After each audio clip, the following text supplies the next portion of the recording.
One, there are four non-issues posited by government. One, you're unable to experiment. Okay? Notice the narrative does not encompass everyone, so there are people like Max Verstappen and Nymphia Win from RuPaul's Drag Race that already experiment. It is wrong to assume everyone needs to experiment because experimentation is a privilege, which is affirmed via my POI to government whip when they tell me that experimentation requires a lot of money. Consistency is the fallback of those who do not have the privilege to constantly decide to do new things, which is why the narrative democratizes the fulfillment metric under athleticism and other jobs. This is the flip to the entirety of government's case, saying consistency is privileged because one, it is more privileged to be the big shot, but two, assuming consistency being privileged is also true, it is only because competing in itself as an athlete is a privilege. In fact, experimentation is what heightens irrational standards just to compete in an unhealthy market because inside government, you orient your consistency to a goal because you find no fulfillment in consistency. This is monolithic. This is truly unexperimental in their side because you decide the only way to find fulfillment is to win. Two, you're unable to innovate or something. This is wrong, right? Because consistency does not mean doing the same thing over and over again. Consistent training and discipline is not tied to only one routine.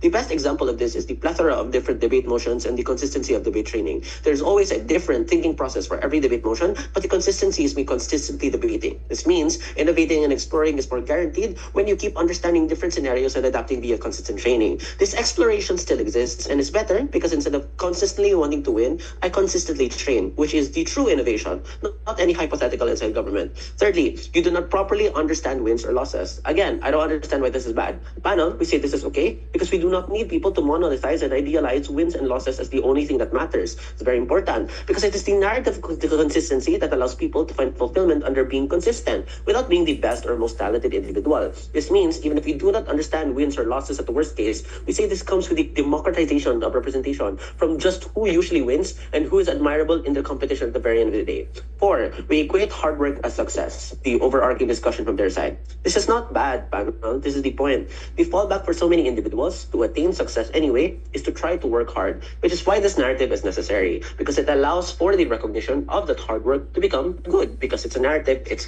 often socially propagating, so a lot of people acknowledge hard work and consistency as something that's good. You allow people to recognize your hard work and consistency, even if you do not win, which makes your win a win that's much more satisfactory because your consistency has romanticized your life as an athlete or as a person.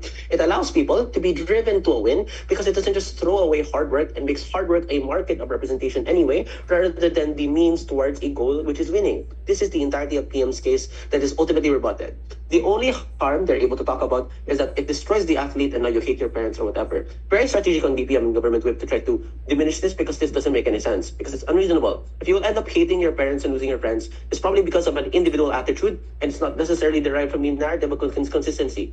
Because the only middle analysis they say is that because you keep working hard and you're not rewarded, you'll be volatile emotionally. If it is a conclusion that hard work will still exist, irregardless of the existence of the narrative of like consistency, then the narrative of consistency is essentially what allows for that reward to exist without the win. I haven't won every tournament ever, but it was everyone who has seen my growth that understands that I've worked super hard as a debater, which is more than enough for me to value my path and my hard work.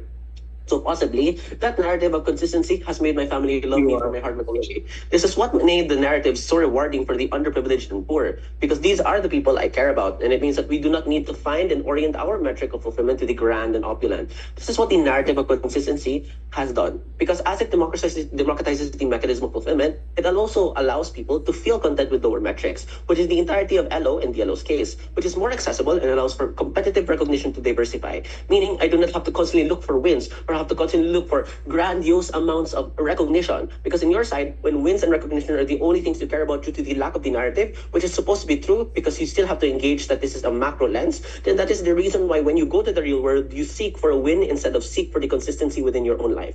This is not tied to the narrative of consistency under logic, and so you cannot tie this to the truth value at the very end of the day. This is tied to the lack of the narrative of consistency under individualism. But before I move on, sure.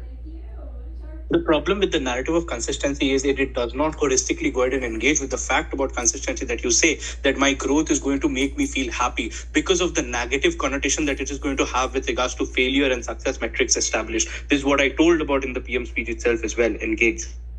This is beyond 15 seconds, but you have to realize that the narrative of consistency literally praises consistency, not necessarily praises consistency as the means towards an end goal. This is a critique in your discussion, because in your discussion, you want to be able to use that consistency and hard work to be able to reach the win at the very end of the day. In our side, we praise consistency. We say, hey, since you're hardworking, this is already a good thing. Since you're hardworking and since you're already consistent, we're able to praise you and we're able to make you feel as if you're represented in your own specific community at the very end of the day. This is how the debate community in the Philippines looks like. We value people based off of their existing hard work, which makes the win so much more valuable because we make it feel as if it was a, let's say for example, collective, let's say for example, struggle that everyone literally banded onto to be able to guarantee that win at the very end of the day. This doesn't happen in your side because you're not able to tie this to truth value as to how you're able to guarantee these sort of community mechanisms. So how do we weigh the actual truth value then? Let's lay out the harms posited on government. 1, you cannot experiment. It's not a harm. No one is needed to experiment. 2, you cannot innovate. It's not true because people innovate under training. 3, you cannot understand wins or losses. It's not true because you only evolve your idea of wins and losses as something that's not fully contingent in your discussion of fulfillment. 4, you equate hard work with success. No, this is not a harm because the narrative allows you to find fulfillment under success, and the narrative as a social idealization already gives you that recognition.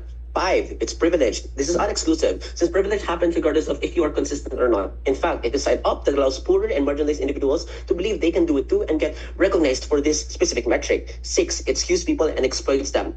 Notice, and this is the worst case where people are locked in an industry due to the narrative of consistency. At least your hard work under that lock keeps you driven, which means that you have better opt-out mechanisms through community support and training. So even if you lose yourself in the beauty industry and you get fired, at least you went out beautiful and admired. How does opposition enter with the truth value? Opposition translated the narrative in 3 ways. People value your hard work, meaning even if scars is now more valued, and you get smaller bouts of fulfillment. 6 ways we're able to push for the truth value. 1, consistency makes you feel better safety nets under problems like pressure or failure, but consistency also allows for communities to exist for supporting, which preserves and perseveres passions of everyone in competitive spheres. 3, consistency allows you to understand and learn much better, which is a faster mechanism of innovation.